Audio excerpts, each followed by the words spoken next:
Hi, my name is Josiane Kroll. I'm a Google Developers Organizer and a Women Tech Makers Ambassador for Winnipeg chapter. I'm also a Solutions Developer at University of Manitoba, where part of my job is to develop software applications that are integrated with our management system. Today in this video, I'm going to talk about the Google Classroom API, how we can get started with this API to develop our own applications.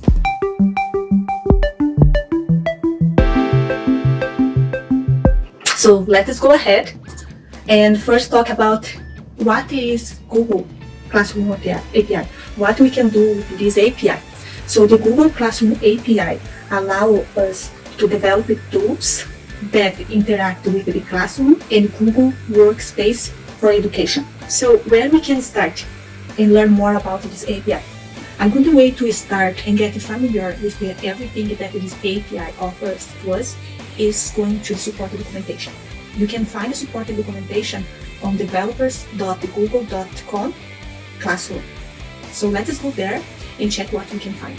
So here we can find all the information that we need, of course, but if you go here in reference, is here where you're going to find the information that you need to develop your application.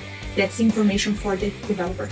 So you can see here, if you go here to the left on course, you can get more information about these methods: create, delete, get, list, and so on. So here you can find how you're going to use this method: the post, the get, the update. And the good thing about that is that you can come here at any time during the development of application and look at the supported documentation. Part of the Google Classroom API is the Google API client libraries. There are two ways that you can develop your application using the Google Classroom API. You can develop this application in your own computer, locally creating a folder and using the application that you have in your computer, or you can use the Google Cloud Console. If you are planning to develop your application on your local computer, you can go here to support documentation on Google API libraries. And here you can download the library that you are going to use according to the language that you choose to develop. You can develop in Java, in Python, PHP, and so other many languages. It's your choice which language you're going for. So let us go here and look in the website where I can find these APIs, where I can access these APIs. This API information and the libraries for you to download at your computer, you can find at developers.google.com/API client library. For example, if I decide to develop my application using PHP, I can just go here and then I can download that to my computer, and then you can develop your application. As I mentioned, there are two ways that you can develop your application. You can develop locally in your local computer, create your folder, set up your environment, and do everything that you need to develop your application. Or you can use the Google Cloud Console. The difference between using the Google Cloud Console and using your local computer is that the Google Cloud Console makes your life much easier. Everything that you need to start developing your application is already there. You just need to follow a few steps to start with your application. In this video, I'm going to use Google Cloud Console to show one example where we can use the Google Classroom API to develop one application using PHP. I have a set of steps that you can follow to set your project. Always remember that set the environment for your application and have everything that you need to start developing is very important.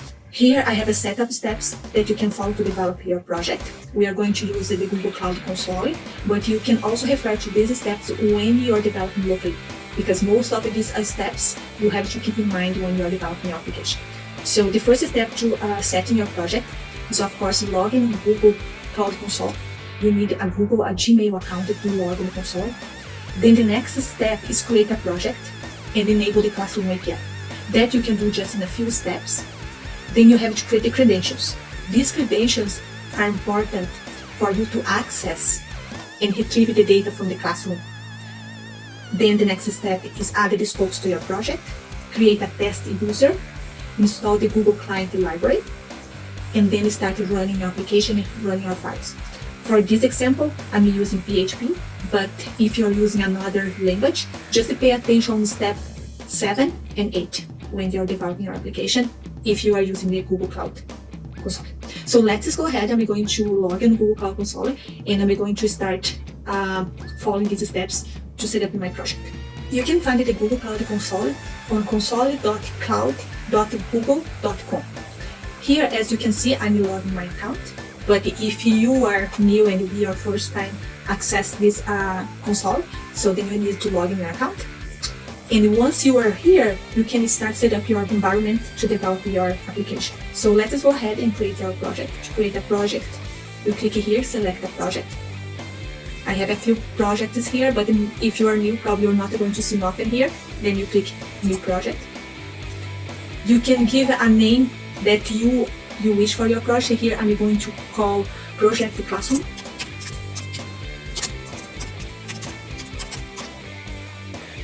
Here you can add the project ID if you wish, but you are not required. And then you're going to click Create. Now the platform is creating the project for you instead of the project. So here, then you're going to see the list of the projects that you have, and here you're going to select the project that you will just create. In this case, your project. When you select your project, you're going to see here in the top the project. And now it's time to go ahead and enable the Google Classroom API for this project. To enable the Google Classroom to this project, you're going to click here on the left, API and Service, and then Enable API Service. Once you are here, you're going to click Enable APIs and Service again, and then you're going to look. I'm going just to type here Classroom. And here is the Google Classroom API. You're going to select and enable it. So the Classroom now is enabled for your project. Following the steps that we have here, the next step is to create our credentials, the credentials for our project. Here on the Google Cloud Platform, to create the projects, you can click here, Create Credentials, or you also can find it here on the left, Credentials. So I'm going to click here on the left, Credentials, and I'm going to click here on the top, Create Credentials. Create Credentials. I have here different types. I have API key, OT client ID, service account. So for this project, we are going to choose Alt Client ID. So as you can see here, we have a few options. We have API key, we have Alt Client ID, and we have service account. For this application, we are going to use Alt Client ID. So with these credentials, we are going to have access to the information that we have in the classroom. I'm going to click here. It is going to ask me to configure the consent screen. I have here two options, internal and external. So in this case and for this example, I'm going to choose external, but you can learn more about these user types just clicking in these links here.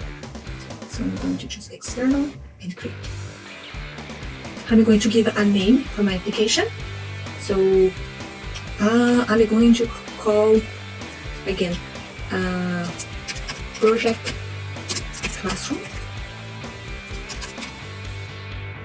A user support email. I'm going to put my email. I'm a developer. I'm developing this application.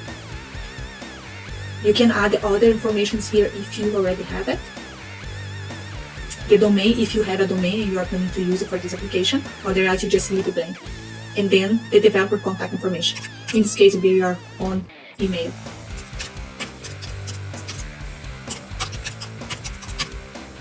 And then save and continue. Once you have configured your consent form, it is going to ask you to add and remove the scopes.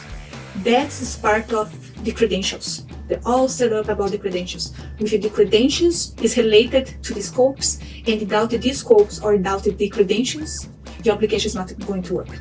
The scopes give access to your credentials to access data from your application. It means I can add different scopes to my application according to my goals, according to what I want or what I expect from my application. So to add scopes to your application, you're going to click here, Add new scopes. And then you can just type here Classroom.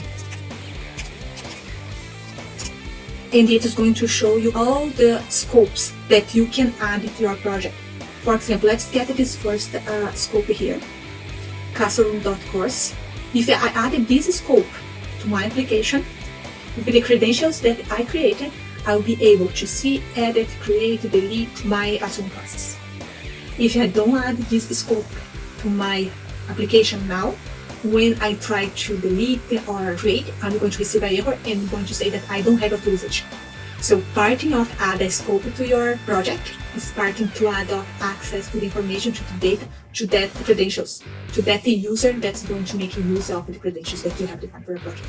So I'm going to select the 2 scopes for my project. One I'll be able to see, edit, create, delete, and another I'll be able to see the Google Classroom classes. So once I select here, I can just go here and update, and here you're going to see the scopes that you have added to your project.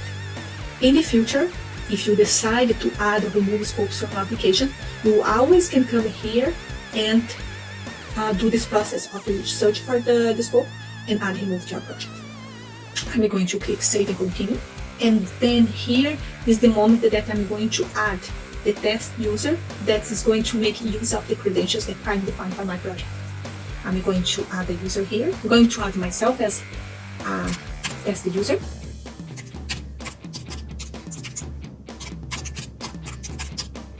I'm going to add. Once I add, I click save and continue. Just now reviewing the steps that I have to set my project. I log it on Google Cloud Console, I created my project, I enabled the API, I created out credentials, I have configured my consent screen for my application, I added the project scopes, and I have the test user. So now it's time to install the Google Client Library for the language that we are going to use to develop our application. In this case here, I'm going to use PHP. But remember, if you are using another language, you should install the correct Google Client Library for that language that you choose. And then we are going to create a PHP file. Here you can find the command line that you're going to use on the Cloud Shell terminal to set up my environment. But you can find the command line for other languages on the supported documentation. So let me show you here where you can find that. Let me go here in the Google Classroom. Then here on the Google Classroom, you can click in Client Libraries. For example, here, let's say that I'm going to use Java to develop my application. So here I can find all the information that I need to start setting up my application.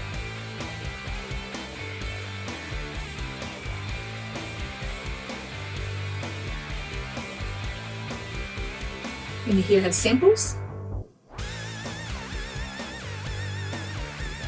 These samples here are very good. It's a good start when you're getting something new that you're not familiar.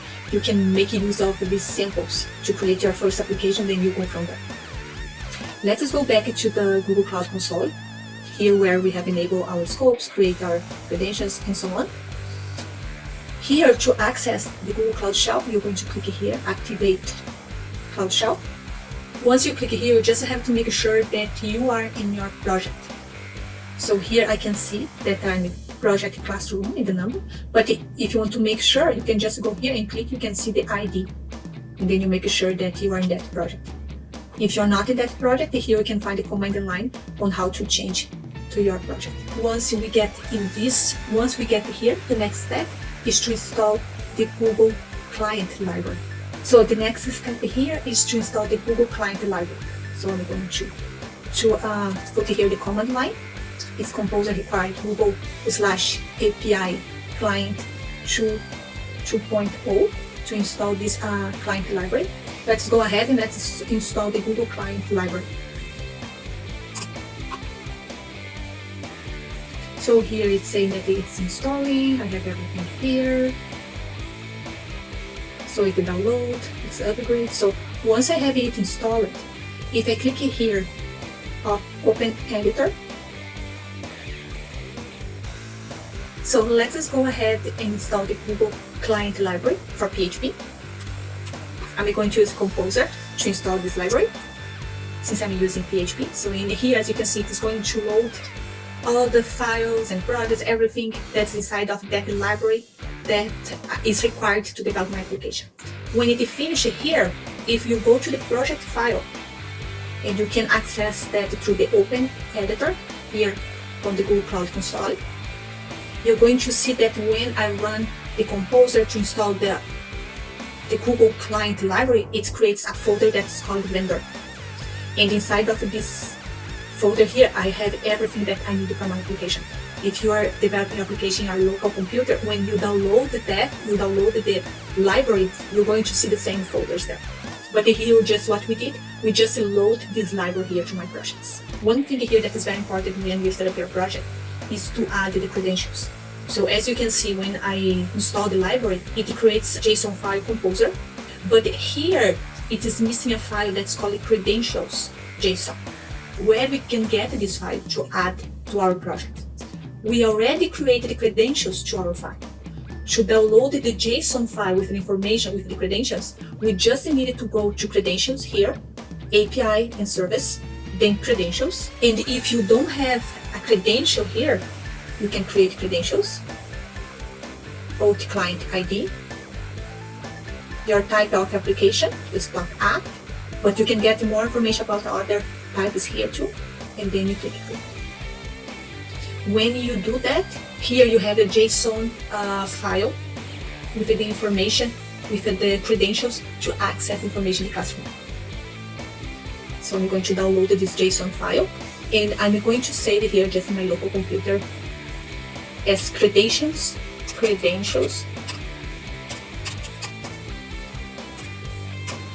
JSON. I'm going to save it here in my desktop. And then the next step is to upload this file to my project on Google Cloud Console. Okay. Let's go here and check my project here on Google on the Cloud Shower editor. And here to add that, I just click here and let's upload the credentials here. It's in my desktop. Credentials. And here I have my credentials. Now I have everything that I need for my application. I have everything set up for my application, and if you revisit and if you look into the steps that we have to set up our project, we have completed all these steps with the exception of step 8, that is create a PHP file and then run the site. So let's go there and create a PHP file and let's run this code there.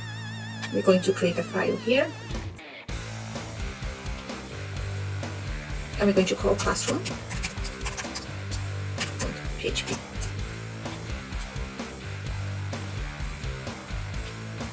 So here I'm going to create a file, a PHP file. I'm going to add here some code. So in here I'm going to create my PHP file with a sample code. And here what this piece of code is going to do, it is going to create a course. It's going to access the classroom, and it's going to create a course there on the classroom. So let's just go here and access the classroom. So you can find here the classroom. As you can see here for my user, that is my test user, I have 2 courses. I have Fine Arts and Science. And here I'm going to create a course that is called Biology. So let's go ahead and let's run this piece of code. To run this code, I just open here the terminal, and then you can use the command line php and then the file name classroom php, and then we can run this file. The first time that you run your PHP file, it is going to ask you to enter the verification code. We create credentials. We wanted to give access to the testing user to access the information there in the classroom. So it means that we have given access to the testing user. We need the app to communicate with the testing user. In this link here, we're just going to click in this link to access. You're going to log, I already here showing my project. You're going to log with your test user account. It says that the Google hasn't verified this app. You can click continue. And here you can give access to the test user. You can give out the access that we add as part of the scope. So do you remember that when we had 2 scopes for our project, and one of the scopes was for see, edit, create, and delete the Google Classroom classes. So I click here, continue. Here it is going to load the code, the verification code that you're going to enter in your application. If it doesn't load here because you have a firewall or you have something running in the background of your computer, you can find the code here. We're just going to copy it. I'm going here to the command line. I'm going to paste and enter. So it is going to show here the course that I have and the courses that I create. So let's go here to the classroom, just refresh this page. So as you can see, I have this course here, biology, the course that we just created this course after giving the access, after enter the verification code to enable the credentials in the test you use to access our course. A few things that I wanted to share with you, and it can be very helpful when you are setting up your project and configure an environment for developing your code.